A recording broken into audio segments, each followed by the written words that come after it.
High বন্ধুরা, এই দেখো তোমাদেরকে আমি একটা নতুন জিনিস শেয়ার করতে চলেছি। এটা হচ্ছে সিঁদুর গাছ। আর এখানে দেখো কত ফল হয়েছে গাছটায়। এদিকে শুকিয়ে গেছে এই ফলগুলো, আর এদিকে কিছু কাঁচা ফল আছে আর পেকেও গেছে। দেখো পুরো লাল লাল হয়ে গেছে। এই দেখো বন্ধুরা, আর এটা সিঁদুর গাছ কিনা তোমরা আমাকে অবশ্যই কমেন্টে জানিও। তোমরা আগে দেখে থাকলে তাও আমাকে জানিও। আর দেখো কত ভালো লাগছে ফলগুলো দেখতে, মানে আমার তো দেখে এত ভালো লাগছে ফলগুলো।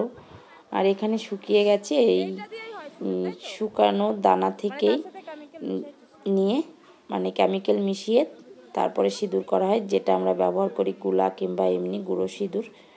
আর এই সিঁদুরটার কালারটা আমি তোমাদেরকে দেখাচ্ছি। এই দানার যেটা ঘষে আমি একটা তোমাদেরকে দেখাচ্ছি। এই দেখো দানাটা আমি ঘষেছি হাতে, দেখো কত একদম কালারটা এত ভালো লাগছে। দেখেছো বন্ধুরা? তাহলে তোমরা অবশ্যই আমাকে জানাবে কমেন্টে। তাহলে টাটা, বাই বাই।